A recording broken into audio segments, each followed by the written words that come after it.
はい、ボディビューティーリノベーション主催のりんこです。こちらでは隙間時間にできる簡単ストレッチをご紹介していきたいと思いますので、よろしくお願いします。今回ご紹介するのはその場でできる簡単肩こり解消です。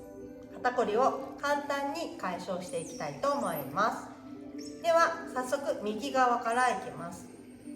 左手を右肩の上に乗せてください。こんな感じです。はい、そして少し下に圧をかけてあげます。ぎゅっとかけるのではなく、はい、そして少し下に圧をかけてあげます。ぎゅっとかけるのではなくて、少しこう下に押さえる感じです。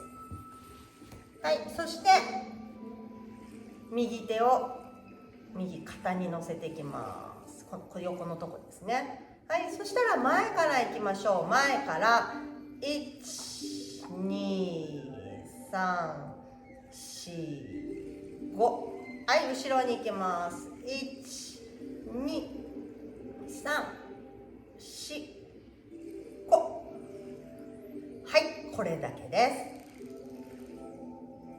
す。今見てわかるかもしれないんですけども、こちらの首が長くなったのと、これだけ長くなっているのと、あと肩がこちらの方が下りているのがわかると思います。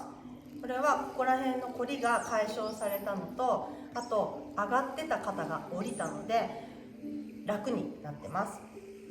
はい、では反対もこれだとね、こっちとこっちと変わってしまうので、こっちもやっていきたいと思います。まずは右肩に乗せて、右手を肩に乗せて下に下ろす。少し軽く圧をかけてあげたら、左手を肩に乗せて前からいきましょう。1、2、3、4、5。はい、後ろに回します。1、2、3、4、5。はい、OK です。はい、そしたら手を離します。はい、どうですか？私は整ったんじゃないかなと思います。で、肩のこりもね、楽になったと思います。皆さんもやってみてください。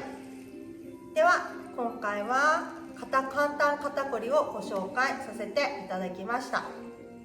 よかったらいいね、チャンネル登録よろしくお願いします。ありがとうございました。